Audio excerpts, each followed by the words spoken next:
Olá a todos. Bom, hoje eu quero falar sobre um assunto importante, tá? Que está ligado à inversão do campo magnético da Terra. Acho que é bastante interessante todo mundo saber. E a gente vai falar sobre a chuva de meteoros e a inversão do campo magnético da Terra. A gente vai ver que está interligado. Pode ser que antes do evento ocorrer, né, a grande catástrofe, pode ser que ocorra uma chuva de meteoros, tá? Pode ser talvez algumas semanas antes do evento, alguns dias, a gente não sabe. Mas a gente vai tentar entender essa questão da chuva de meteoros antes da inversão do campo magnético, certo? E a gente vai ver que está tudo ligado. Mas para isso a gente vai precisar primeiro entender o que são os meteoros, o que são os cometas, etc e tal. A gente vai tentar entender isso nos dois modelos, tá? No modelo do globo e no modelo da Terra plana, certo? Pois bem. Bom, eu vou falar primeiro do modelo heliocêntrico, tá?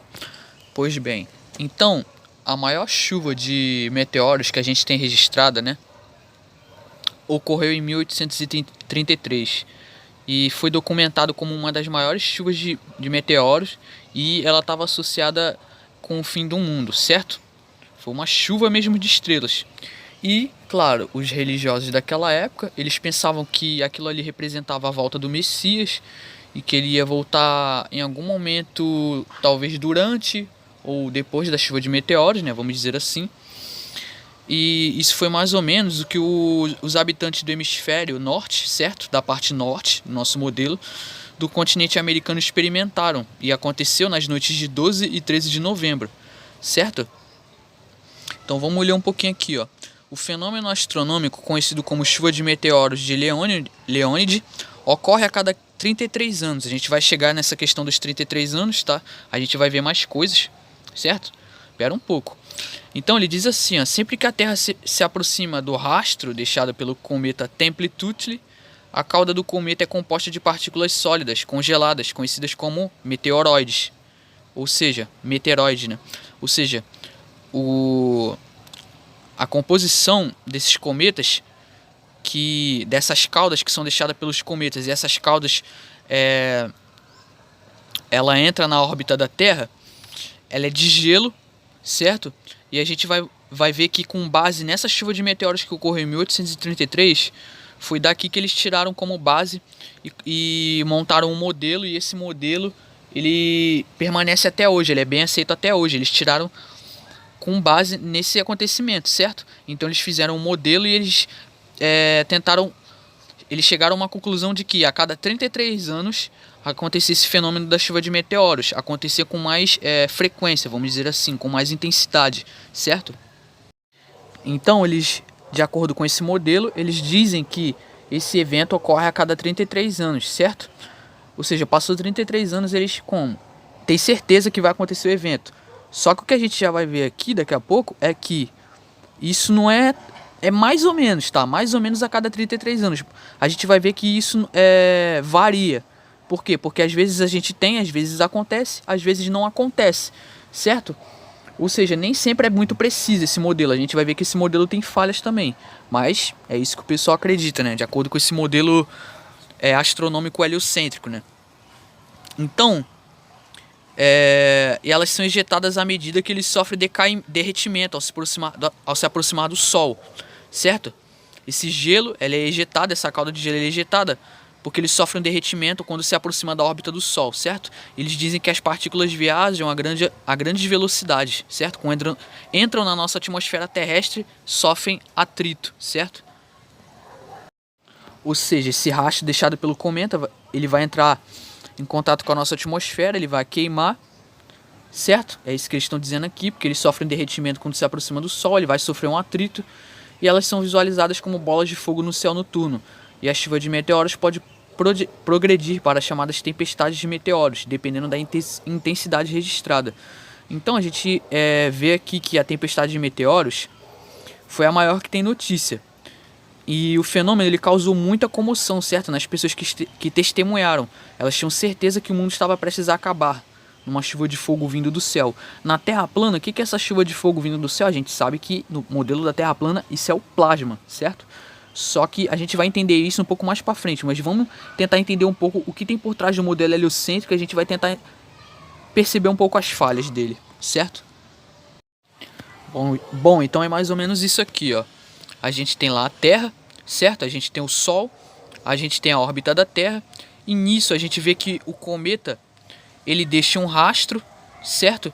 E esse rastro muito grande, é uma órbita muito grande, que é deixada pelo cometa, ela vai passar pela órbita da Terra, e quando a Terra passar por esses detritos, né, deixado ali pelo cometa, isso vai entrar na nossa atmosfera como os tais cometas, certo?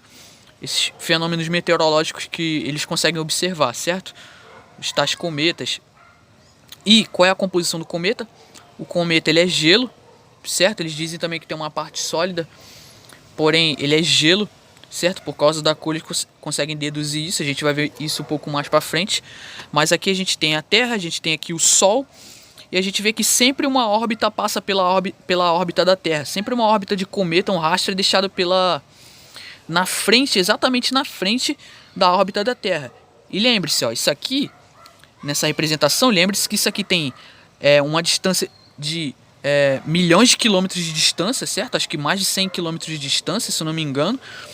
E a Terra, ela é pequena, tá? No modelo heliocêntrico a Terra é um pontinho azul, então pensa só. A Terra, ela é muito azarada para sempre, a cada 33 anos, certo? Ela entrar exatamente, perfeitamente na órbita do rastro que foi deixado pelo cometa. Pensa só, será que se faz sentido? Será que isso é palpável cientificamente? A gente sabe que é um modelo, certo? Mas a questão é, pô, será que a Terra, a cada 33 anos, ela é azarada para passar exatamente na frente da órbita do cometa? A órbita do cometa nunca pega os outros planetas de Marte, Júpiter, não, é sempre na Terra. Engraçado, né? Parece que a Terra é o centro do universo, né? Bom, então a gente vê lá a órbita da Terra e a órbita gigantesca deixada pelo cometa, e ela sempre, pum, cruza com a Terra, certo? Pois bem, modelo dos caras. Bom, aqui a gente tem um gráfico mostrando uma comparação de atividades de chuva de meteoros, tá? De 2008 a 2017. Então a gente vê aqui no início aqui, ó, janeiro, a gente vê que tem um pico. Aqui, um pouco mais perto de agosto, a gente vê um outro pico grande, e a gente vê o outro pico apenas no final, ou seja, em dezembro. Então, essas são as datas que costumam acontecer chuvas de meteoros, certo? E a gente vai ver, e vai ter gente que vai perguntar assim, pô, então se elas acontecem no mesmo período, então indica que ela tem uma órbita, certo? Então indica que realmente a Terra tem uma órbita e ela cruza com a Terra, quer dizer, e ela cruza com a órbita que é deixada pelo cometa. Só que a gente vai ver que não é bem assim, certo? A gente vai ver que tem uma outra explicação. Mas a gente vê com esse gráfico que tem um pico, certo? Ou seja, entre agosto e dezembro, certo? São mais palpáveis de acontecer. O pico da chuva de meteoro. Pois bem. Aqui tem um outro gráfico, mas esse aqui só de 2017. Então vocês podem ver que o gráfico é um pouco semelhante ao anterior. Então vocês veem que ali, ó, perto de agosto tem um pico. E lá no final tem um pico. Mas qual é a diferença aqui? O que vocês podem ver de problema nesse mapa em comparação com o anterior? Bom, a gente vê que aqui, agosto, a gente vê que tem um pico. E ali, perto de dezembro, a gente vê que tem um pico, certo? Só que, qual vai ser a diferença entre os dois? A diferença é que nesse mapa aqui, ó, tem um pico lá no começo, ó, lá em janeiro. No que no outro gráfico anterior não tinha, certo? O que estava contando só de 2017. Não tinha esse pico ali em janeiro. Nesse a gente já encontra. Então, tanto os dados desse gráfico quanto o do outro estão corretos, certo? Bom, então aqui nesse gráfico aqui, ó, aqui mostra o ano de 1993 e o ano de 94, certo? Então a gente vê que em 93 aqui está contando num período de tempo, em 93 a gente não tem nada, e em 94 a gente tem um pico, ou seja, então essa questão varia. Não é exatamente perfeito, não é a cada 33 anos perfeitamente que acontece, certo? Às vezes tem alguns erros, pode acontecer depois. Como diz aqui, ó, aqui está dizendo que em 1866 aconteceu uma chuva de meteoros e cometas, certo? Que foi observado por muitas semanas, e isso foi calculado. Então eles chegaram numa uma conclusão que isso foi encontrado numa órbita num curto período de 33,17 anos. Então, na visão deles, em 1899, apenas 33 anos depois, deveria acontecer o outro evento. E, adivinha, não aconteceu. Só veio acontecer uns 2 ou 3 anos depois, certo? Então, o que isso aqui indicava? Isso aqui indicava que o modelo tinha falhas, certo? Que o modelo ele estava errado. Mas, mesmo assim, o pessoal ignorou e levou para frente, certo? O tempo passa e a gente vai esquecendo nossos erros, né? Fazer o quê? Então, em 1899 aconteceu o desapontamento, e foi realmente um desapontamento grande mesmo, porque isso indicava uma falha no modelo do pessoal, e esse modelo é adotado até hoje, certo? Nessa questão de prever chuva de meteoros. Pois bem. Bom, então aqui está uma lista com as datas de cada chuva de meteoros que acontece. Então a gente vê que aqui tem dezembro, acontece 2 vezes, em agosto acontece, outubro, novembro, certo? Em janeiro, em abril, certo? Só que a gente vê que acontece na maioria das vezes em dezembro e em agosto, certo? Em dezembro e em agosto são as mais frequentes, são as que são mais bem documentadas, ok? Bom, então aqui vai falar um pouco sobre a formação dessa cauda. Então os cometas eles só têm a cauda quando eles se aproximam do Sol. Quando eles chegam perto do Sol, o gelo que compõe o núcleo ele começa a aquecer e vaporizar, então ele libera gases, né, e partículas de poeiras na nuvem da atmosfera. Então é a reação que os cientistas deram o nome de cometa, de coma no caso, então, né? E eles dizem, né, que é assim que se forma a cauda, certo? E se for brilhante o suficiente, pode ser vista da Terra, né? Brilhante o suficiente, estende-se a milhões de quilômetros também devido aos ventos solares, e a cauda desaparece quando o cometa distancia-se do Sol, certo? Então isso aqui são conceitos do modelo heliocêntrico. Bom, aqui também tem uma tabela falando da duração de cada chuva meteórica, e tá aqui os nomes também, a classificação de cada um, e mostra também a data, o limite, certo, de quando elas podem acontecer. Então a gente vê que acontece em agosto, acontece 3 em agosto, e acontece, se eu não me engano, umas 4 em dezembro. Então a gente vê que acontece com mais frequência em agosto e em dezembro.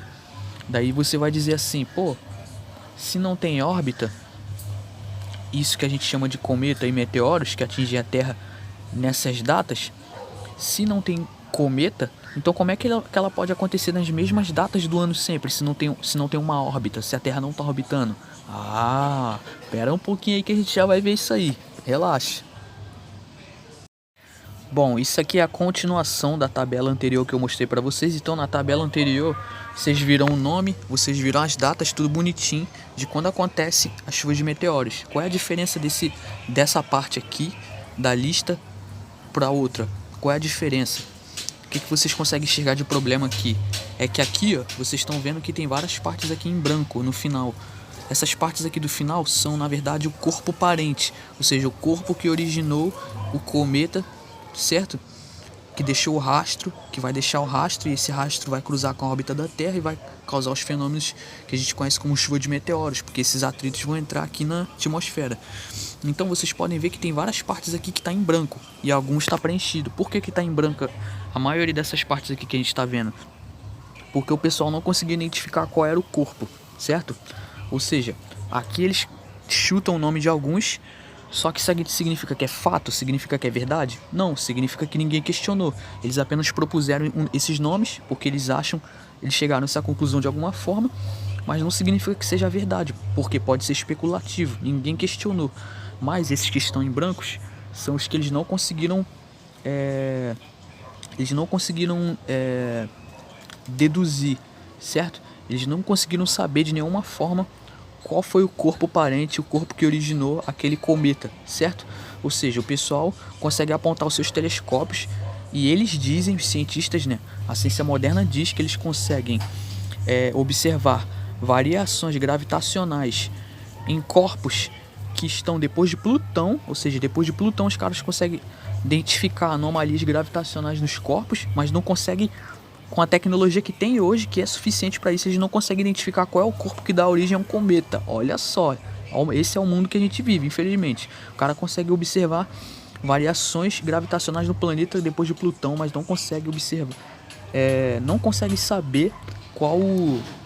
Mas a mesma ciência não consegue identificar quais são os corpos que dão origem aos cometas. Olha só, é o que eu já falei várias vezes. Os caras sabem do que está anos-luz, mas não sabem o que está aqui, certo? Sendo que isso, eles dizem que, né, de acordo com esse modelo, essas órbitas cruzam a Terra todo ano, certo? Sempre nas mesmas datas, né? Bom, a gente vê que tem falhas nesse modelo aí. Bom, então aqui tá algumas definições da própria NASA sobre asteroides, cometas e meteoros, né? Então aqui diz mais ou menos assim, ó: os asteroides são rochas, são fragmentos de rocha que são sobras do início do nosso sistema solar, né? Na visão deles. Os cometas, eles dizem que são bolas de neve cósmicas de gás e poeira que fazem grandes órbitas ao redor do nosso Sol, e os meteoros, eles dizem que são estrelas cadentes que na verdade são fragmentos que caem na nossa atmosfera. Então essas são as definições da própria NASA para esses corpos aqui, certo? Então aqui, ó, site da NASA, né? Solar System Exploration. Qualquer pessoa pode ter acesso a essa informação aqui. Pois bem. Bom, então o que é interessante a gente observar? Que os asteroides, eles dizem que são rocha, concordo. Cometas, eles dizem que são bolas de neve. Por que bola de neve? Porque o cometa, ele é feito de gelo, a composição do cometa é gelo. Então, pensa só, depois de tudo isso que a gente viu, por que será que eles criaram todo esse modelo sofisticado da astronomia? Eles explicaram eles criaram para tentar explicar esse fenômeno aqui. Porque pensa só, se você acredita no modelo heliocêntrico, como é que você explica gelo caindo do céu? Você tem que inventar uma justificativa, certo? E essa foi a que o pessoal inventou. Porque realmente no modelo heliocêntrico não tem como gelo cair do céu. O Sol não produz gelo, certo? Então eles têm que, de alguma forma, inventar uma justificativa, certo? Então esse é o modelo que o pessoal adota. Eu acho que isso aqui faz sentido com a realidade? Bom, pra mim não faz muito, mas é o modelo dos caras, certo? Bom, então se a gente for pesquisar no Google, o próprio Google fala que os asteroides diz assim, ó: os elementos químicos que geralmente formam os asteroides são silicato, ferro e níquel. Os asteroides podem ser os restos de um planeta que foi destruído. Ah, mas isso aqui não importa. E a composição dos meteoros, eles dizem assim, ó: os meteoritos são principalmente de 3 tipos: ferrosos, ferro-rochosos e rochosos. Dentro dos rochosos é comum fazer uma separação entre condrites carbonáceas e acondrites, certo? E a composição é principalmente de ferro e níquel. Então a gente vai ver que tudo isso aqui que a gente está vendo tem uma origem também na Terra plana, tem uma origem no nosso modelo que a gente já discutiu aqui bastante, certo? Só que a gente primeiro vai conhecer um pouco do modelo do globo e a gente vai tentar ver algumas coisas, certo? Pois bem. Bom, então eles dizem que aqui também que os cometas possuem 3 partes principais, certo? Que é o núcleo, a cabeleira e a cauda. São formados principalmente de rocha, poeira e gelo. Eles dizem que tem poeira também, mas a maior parte mesmo do cometa é de gelo. Então pensa só, como faz para cair gelo no modelo heliocêntrico? Então o pessoal inventa essa justificativa, certo? O cometa, ele deixa o rastro, e o rastro entra em contato com a atmosfera da Terra através da órbita, certo? A órbita, ela entra na órbita da Terra, a órbita do cometa. Pois bem. Bom, então aqui estão mais alguns exemplos, tá? De órbitas de cometas que se encontram com a órbita da Terra. Bom, isso aqui de acordo com o modelo heliocêntrico, então tá lá a Terra orbitando, certo? Em torno do Sol. E lembrando que isso aqui tem milhões, cerca de 100 milhões de quilômetros, tá? Lembrando isso, hein? Levando em consideração isso. E outra coisa, lembrando que isso aqui, ó, essas órbitas que tem dos cometas, etc e tal, são várias órbitas diferentes, não é uma só não, são várias órbitas, e essas órbitas encontram sempre a órbita da Terra. Engraçado. Ou será que é a Terra que é azarada demais? Ou será que esses cometas são bem chatos? Ou, outra pergunta, ou será que a Terra é o centro do universo? É uma pergunta, por quê? Porque é engraçado, é uma coincidência, né? Sempre a Terra dá azar, certo? Numa distância milimétrica, num fio de uma agulha, a órbita do cometa tem que ir lá passar exatamente na frente da órbita da Terra. Então, tipo assim, interessante, né? Será que a Terra é o centro do universo? Bom, todo terraplanista sabe que a Terra é o centro do universo, certo? Pois bem, então a gente vai entrar no modelo da Terra plana. Bom, então aí tá uma ilustração da chuva de meteoro.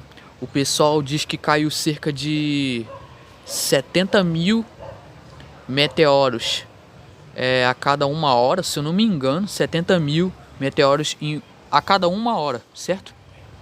Então 70 mil por hora é muito meteoro. E a gente vai ver que na Terra plana isso também tem uma justificativa. Eu já falei que também existem meteoros no modelo da Terra plana. Pergunta: essas chuvas de meteoros, elas têm a ver com as crateras que são encontradas na Terra? Não. No meu ponto de vista, não tem nada a ver com meteoro, nem com asteroide, porque o pessoal diz o quê? Os cientistas, eles dizem, no geral, né, eles dizem que os meteoros explodem, né? Quer dizer, os asteroides, eles explodem na atmosfera, aí eles explodem lá em cima, e essa explosão faz com que cause as crateras. Só que por que pra mim isso é um ponto fraco? Por quê? Porque a gente não encontra o fragmento dos asteroides nem dentro da cratera e nem em volta da cratera. Então pergunta, como é que estourou ali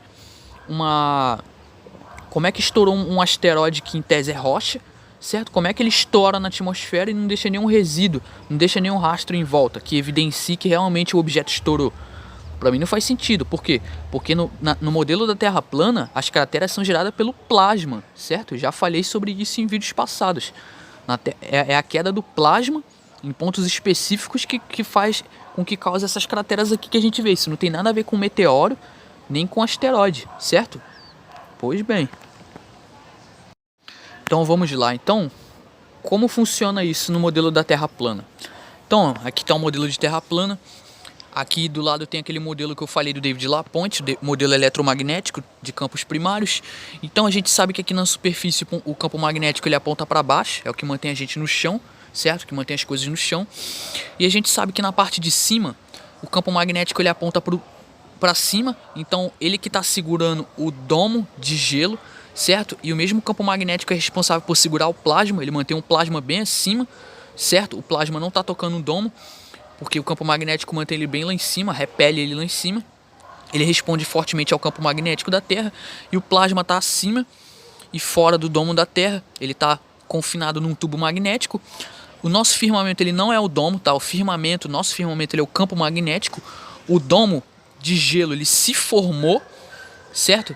Ele se formou com o campo magnético, mas o firmamento é o campo magnético, certo? E a gente sabe que o que dá origem ao nosso Sol, o ponto focal que a gente vê como Sol, na verdade é o plasma. Então o que acontece? O plasma ele tá confinado nesse tubo, fora e acima do domo. E o que o plasma está fazendo? O plasma ele está fazendo movimentos respiratórios, ele está oscilando. Por exemplo, no movimento de respiração, quando a gente está respirando, não faz uma oscilação, não faz um movimento? Então, é a mesma coisa o plasma. Toda vez que ele completa a sua oscilação, se passa o quê? 1 ano. E isso explica também as estações do ano e o movimento do Sol, em forma espiral, certo? E o plasma, ele está criando os elementos químicos lá em cima. Ele está criando ferro, ele está criando o hélio, ele está criando o H2O, ele está criando todos os elementos químicos lá em cima, certo? Dentro do tubo e fora do tubo. E esses elementos químicos ele acabam deixando o domo mais espesso. E quando o campo magnético da Terra enfraquece, em determinados momentos, quando o campo magnético da Terra enfraquece, acontece o quê? Desprendimento desses materiais do domo. Então esses materiais eles acabam caindo do domo, mas de forma não tão, tipo assim, intensa. Eles caem, sim, às vezes, mas em porções pequenas, certo? Então, o que é o gelo? O que é o cometa no modelo da Terra plana?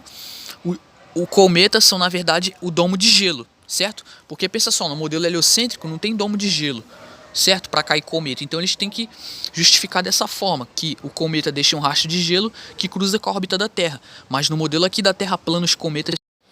No modelo da Terra plana, a questão dos cometas, na verdade, é o próprio domo. São pedaços, são fragmentos do domo de gelo que cai na Terra, certo? Em alguns momentos, num enfraquecimento do campo magnético, ou quando o domo, né, alguns pedacinhos assim, pedaços pequenos, certo? Não é tipo assim, pedaços grandes, exagerados, são pedaços, são fragmentos que caem, certo? Quando acontece um enfraquecimento do campo magnético.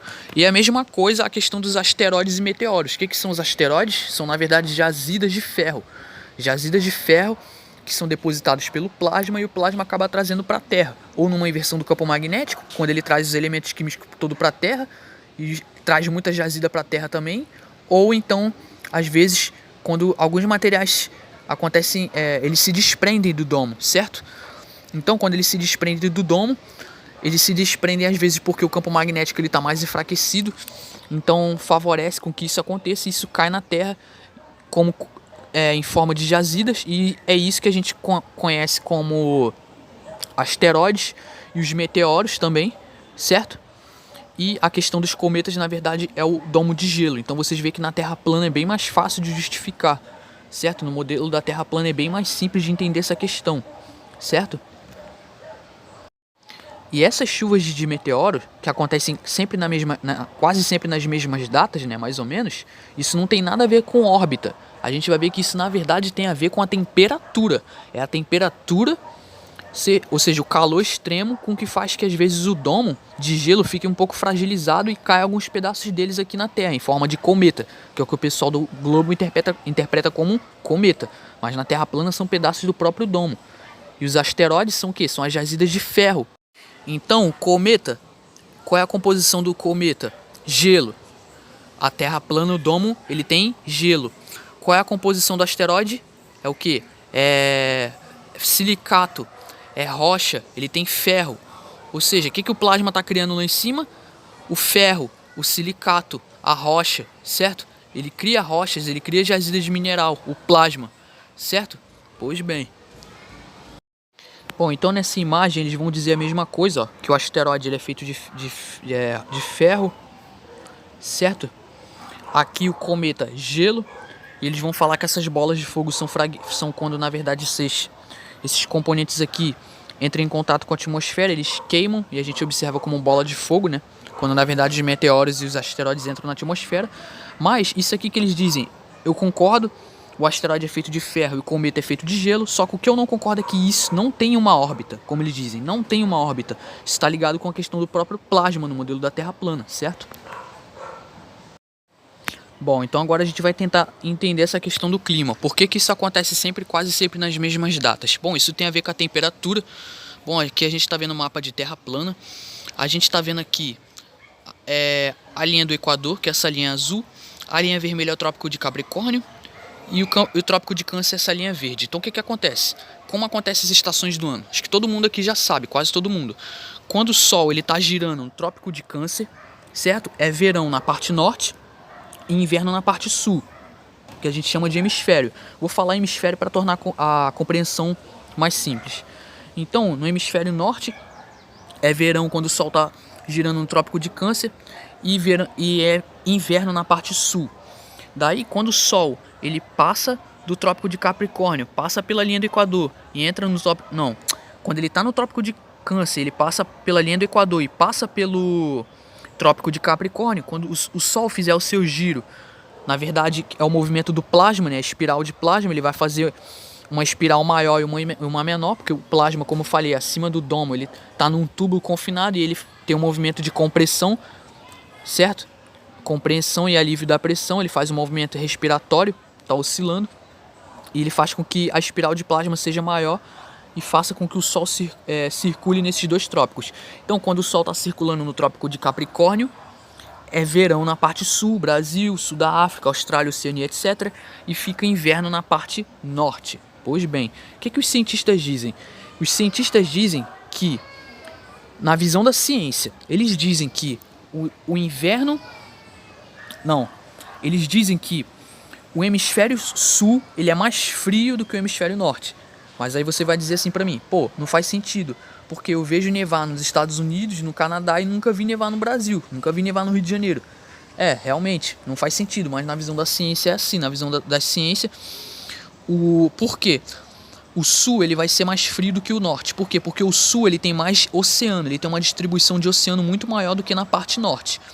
Então, se para eles o inverno, eles dizem que o inverno do hemisfério sul é mais frio do que o inverno do hemisfério norte por conta do oceano. Então eles dizem que o oceano ele ajuda a esfriar, Só que na mesma visão da ciência, a mesma regra para o oposto não é válido. Ou seja, o oceano ele ajuda a esfriar, só que o mesmo oceano ele não ajuda a esquentar, certo? Por quê? Porque na parte sul, como eu falei, o oceano ele tem uma distribuição de oceano muito maior do que na parte norte. Então eles dizem que no inverno, quando é inverno, a quantidade de oceano ajuda a esfriar. Então, o inverno do hemisfério sul vai ser mais frio do que o inverno do hemisfério norte. Só que o oposto, o verão, não é válido. Eles dizem que o verão do hemisfério norte é mais rigoroso do que o verão do hemisfério sul. Percebe? O oposto não faz sentido na visão deles, certo? E por que isso? Na Terra plana tem uma explicação muito mais lógica e simples, certo? Bom, na Terra plana funciona mais ou menos da seguinte forma. Como eu falei, por que o verão do hemisfério norte é mais rigoroso do que o verão do hemisfério sul? Porque aqui ó, é mais fácil de justificar. No modelo da Terra plana, o movimento do Sol no Trópico de Câncer, ele vai ser um movimento menor, porque a espiral do Trópico de Câncer é menor, o círculo do Trópico de Câncer é menor. Então o Sol ele vai passar mais tempo nessa área, esquentando mais essa área no verão, enquanto na parte sul vai ficando mais frio, certo? Por conta de menos distribuição de luz solar naquela área. E quando for o oposto, inverno no hemisfério norte e verão no hemisfério sul, o Sol vai estar girando no Trópico de Capricórnio. Daí, por que o verão do hemisfério norte vai ser mais frio? O verão do hemisfério norte ele é mais frio e o verão ele também. O verão do hemisfério norte ele é sempre mais quente do que o do hemisfério sul, e o inverno do hemisfério norte sempre é mais frio do que o do hemisfério sul. Só que na visão da ciência o inverno do hemisfério sul é mais frio do que o do norte, por conta da distribuição de água. Então eles justificam dessa forma, o que não faz sentido, porque eles não conhecem o modelo verdadeiro. Mas no modelo da Terra plana, aqui como eu estou falando, sempre o verão e o inverno vai ser ou mais frio ou mais quente do hemisfério norte. Deu para entender? Ou seja, por que isso acontece? Porque, como eu falei, a distribuição do Sol no hemisfério norte, aqui no Trópico de Capricórnio, o Sol vai estar passando por essa área mais tempo. Daí, quando for verão no sul e inverno no norte, o Sol ele vai estar viajando no Trópico de Capricórnio, só que a viagem do Sol vai ser um pouco mais longa. Ele não vai estar iluminando tanto a parte norte. Então, como a parte norte vai ter ausência de luz solar, mais do que o normal, isso acaba fazendo com que fique muito mais frio do que o normal, certo? Mais frio do que na parte sul, vamos dizer assim. Por quê? Porque tudo isso tem a ver com o Sol. Lembra que eu falei que o Sol, o plasma está concentrando mais energia? O Sol está ficando mais focado. Então isso vai gerar um ambiente cada vez mais quente. Então a gente vai ter inverno mais frio e verão mais quente, entendeu? Então, como eu falei, você precisa de órbita para ver algo acontecendo todo ano. Por exemplo, inverno, verão, tem órbita? Você vê acontecendo todo ano, mas tem órbita. Só se for a órbita do Sol, né? Como eu estou falando aqui no modelo da Terra plana.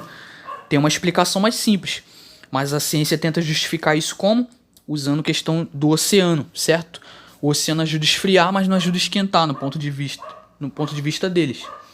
Então a gente vê que as partes mais quentes no oceano são essas partes aqui, ó, entre a linha do Equador, um pouco mais acima, porque são nessas partes que o Sol viaja durante o ano, certo? São nessas partes que o Sol mais percorre assim durante o ano, vamos dizer assim.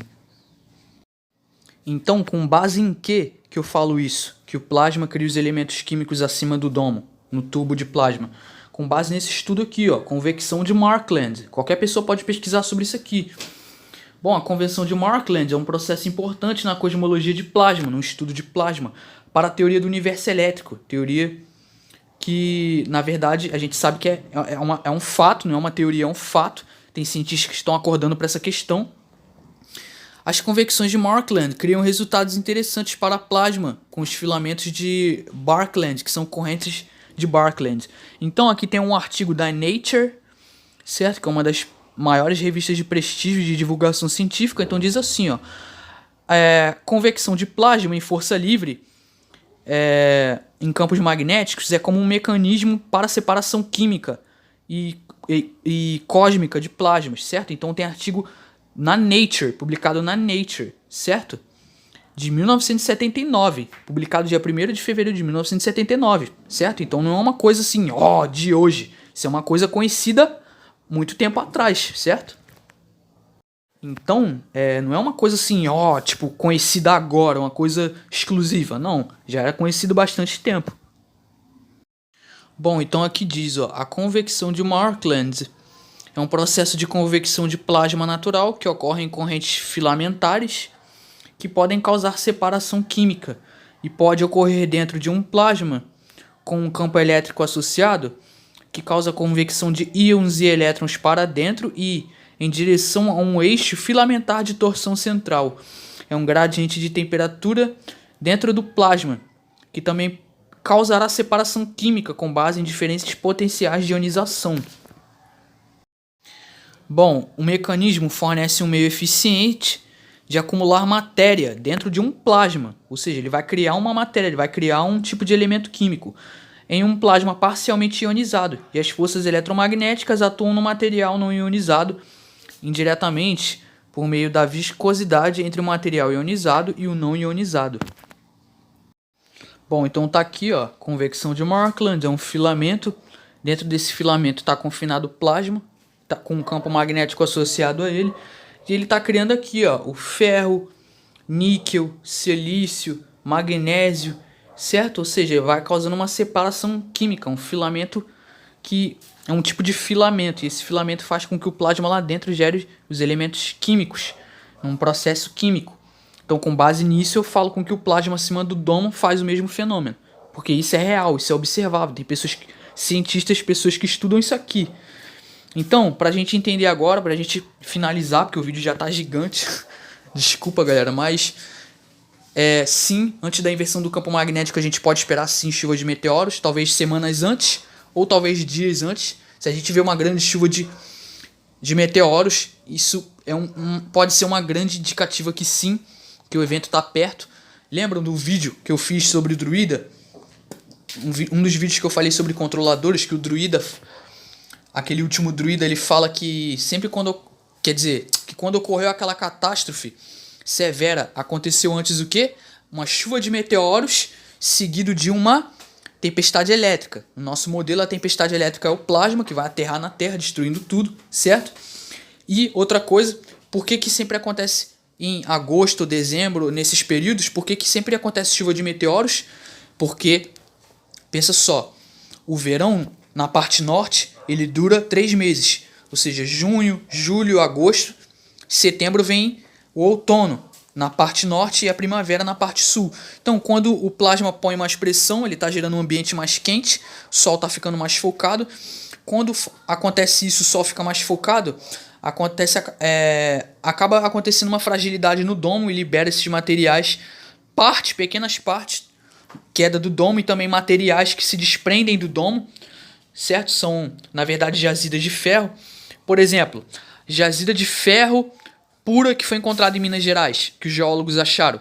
Como é que isso ali se formou? Isso ali não se formou ali aleatoriamente, percebe? Isso ali foi o plasma, certo? O plasma formou isso ali, e isso ali acabou se desprendendo lá de cima. Por conta do enfraquecimento do campo magnético, às vezes acontece de cair um desses materiais lá de cima. E em dezembro é verão aqui na parte sul, então o plasma está fazendo uma espiral maior, então o sol vai iluminar a parte sul. Então em dezembro assim acontece também por conta do verão, certo? Por conta do clima extremo, faz com que esses materiais caiam na Terra. Então isso pode ser sim uma indicativa de uma inversão do campo magnético que está por vir. Bom, espero que tenha ficado bem claro para todo mundo. Acho que é isso. Bom, muito obrigado a todos pela paciência. Por hoje é isso. Muito obrigado a todos e até mais.